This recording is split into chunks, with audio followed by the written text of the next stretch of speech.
Hello, आज हम देखते हैं मीडियन नर्व के बारे में। सबसे पहले जो सवाल है उसकी nerve root supply that is C5 से T1।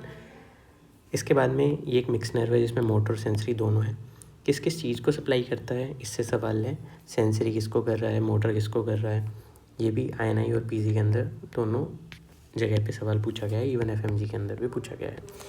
इसके बाद में इमेज बेस्ड क्वेश्चन आए हैं। Weak okay sign, hand of benediction, ape thumb के बारे में।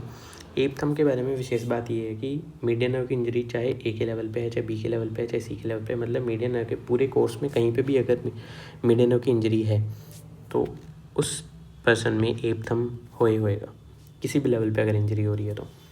मीडियन नर्व फ्लेक्स की जो पाल्मोक्यूटेनियस ब्रांच है और जो डीप ब्रांच है, जो पाल्मोक्यूटेनियस ब्रांच है वो सुपरफिशियल आ रही है फ्लेक्सर रेटिनाकुलम के, और हैंड के अंदर जो मीडियन नर्व की ब्रांच जा रही है वो फ्लेक्सर रेटिनाकुलम के डीप होकर जा रही है। अगर एल्बो के लेवल पे अगर मीडियन नर्व कंप्रेस हो रही है तो उसे प्रोनेटर टेरी सिंड्रोम कह रहे हैं। और अगर मीडियन नर्व ऊपर से जब आ रही है तो फर्स्ट मसल जो सप्लाई हो रही है दैट इज़ प्रोनेटर टेरिस।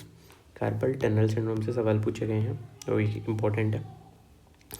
इसके अलावा जो मेन 3 ही जगह से सवाल है, पहला सप्लाई पे सवाल है, मोटर एंड सेंसरी। दूसरा सवाल है प्रोनेटर टेरिस और pronator teres syndrome, carpal tunnel syndrome.